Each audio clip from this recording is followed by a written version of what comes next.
गुरमुख भाई बहनों को प्रेम भरी जय सच्चिदानंद जी। बंदो चरण सरोज गुरु मुद मंगल आगार।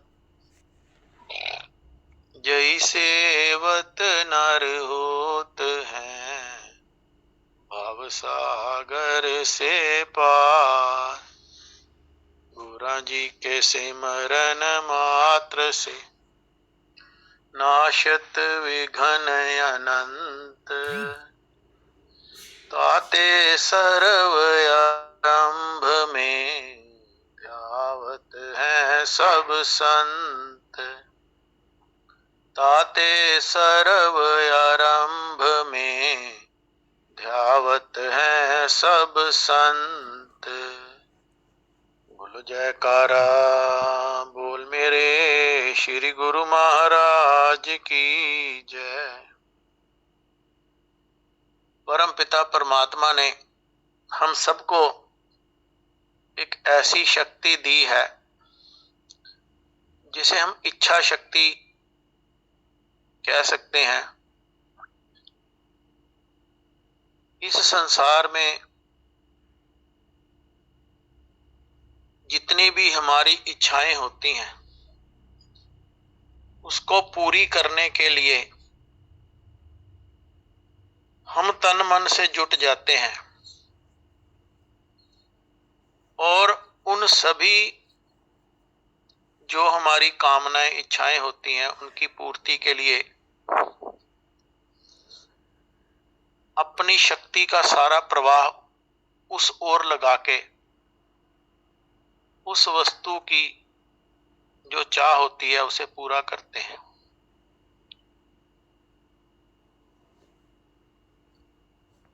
एक वस्तु प्राप्त करने के बाद फिर इच्छा और बलवती होती है, फिर वही चक्कर, फिर उसको प्राप्त कर लेना, फिर उसके बाद एक और, उससे थोड़ी सी बड़ी इच्छा।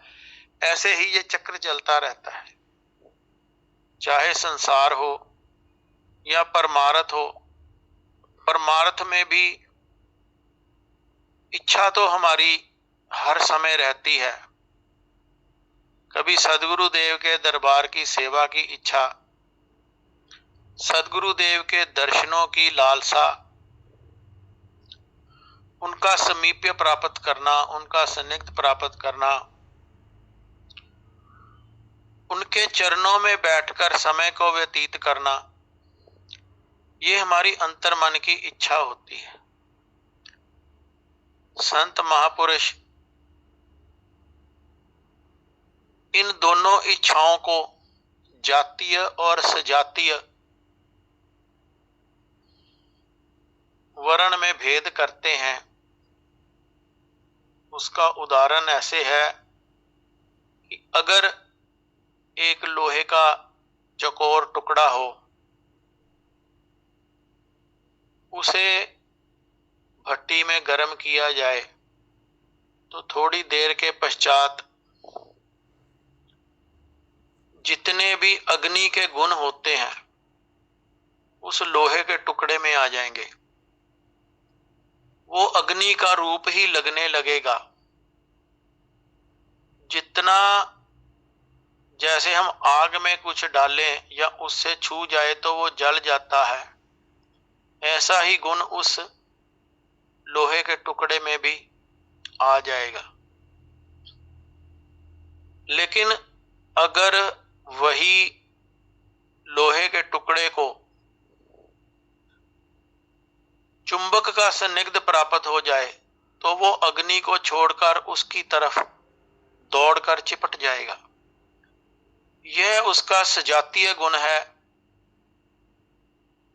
और जो अग्नि के गुण उस लोहे में थे वो धीरे धीरे स्वतः ही उससे अलग होने पर समाप्त हो जाएंगे।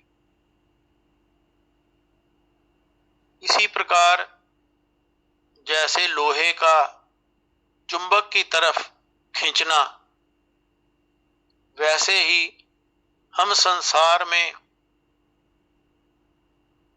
इच्छा शक्ति या इच्छा के वशीभूत होकर लालसा में पड़कर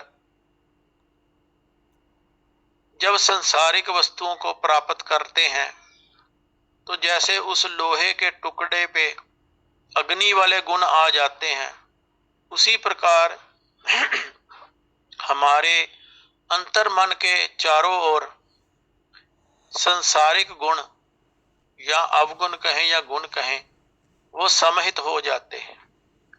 हर वक्त संसार के बारे में ही जानना, उसके बारे में ही चिंतन करना,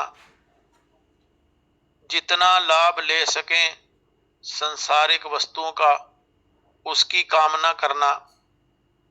लेकिन जैसे ही ये रूह किसी सच्चे सदगुरु देव के पास या उनका सन्निग्ध में जाती है, तब ये जो संसार के गुण अवगुण हैं, जो हमारे अंतर मन में जो अंश विद्यमान है उसको ढक लिया था, उसको छोड़कर ये रूह स्वतः ही उस सदगुरु देव के चरणों की समीपता पाकर उसे एकाकार करने के लिए तड़प उठती है।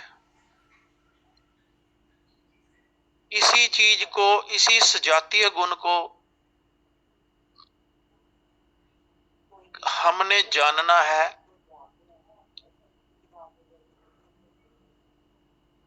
जैसे गुरबाणी में भी आया है, मानुष की जात सबे एके ही जानिए। ये जो रूह है ये परमपिता परमात्मा का ही अंश है, उसी से अलग हुआ है। पृथक होकर इसके ऊपर संसार का आवरण चढ़ गया है। और जब ये रूह सदगुरु देव का समीप्य प्राप्त करती है तो उनके चरणों में ही रहना चाहती है।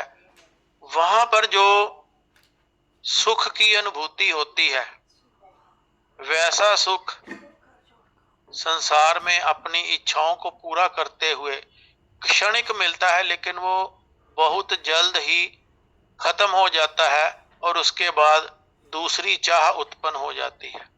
लेकिन जब यह रूह सदगुरु देव के साथ अपने आप को एकाकार पाती है, तब जो सुख की अनुभूति होती है, चाह होती है,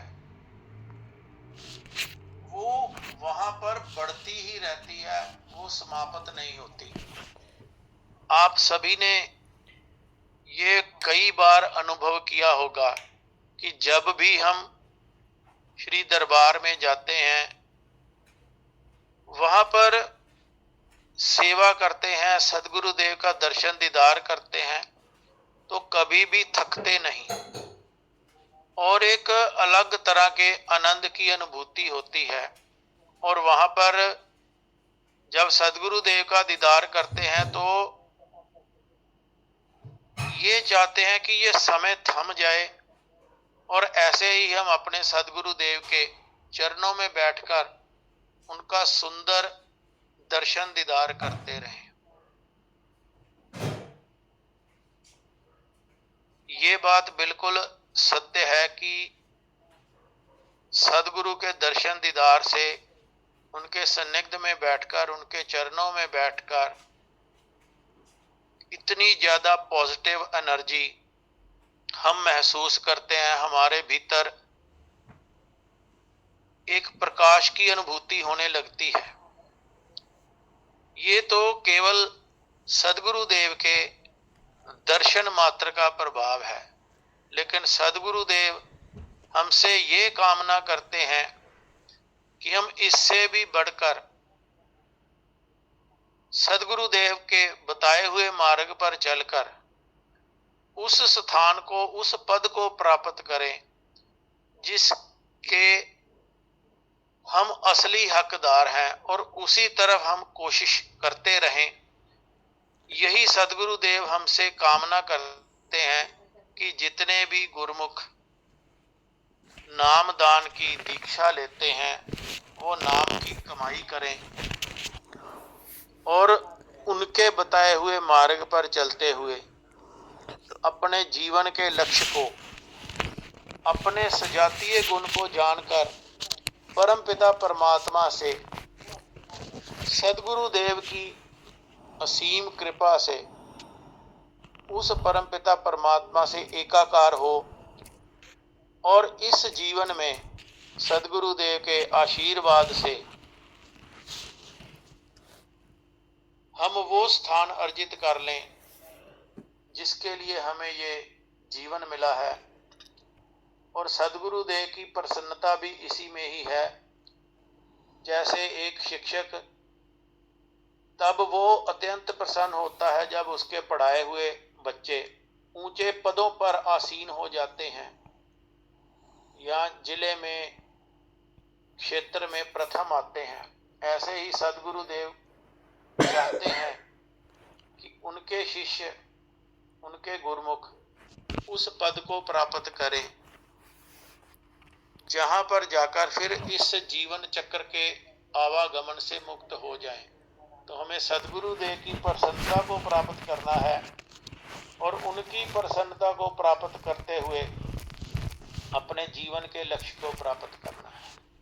भक्ति दान मोहे दीजिए मेरे गुरुदेवन के देव, और नहीं कछु चाहिए स्वामी निश दिन तुम्हारी से।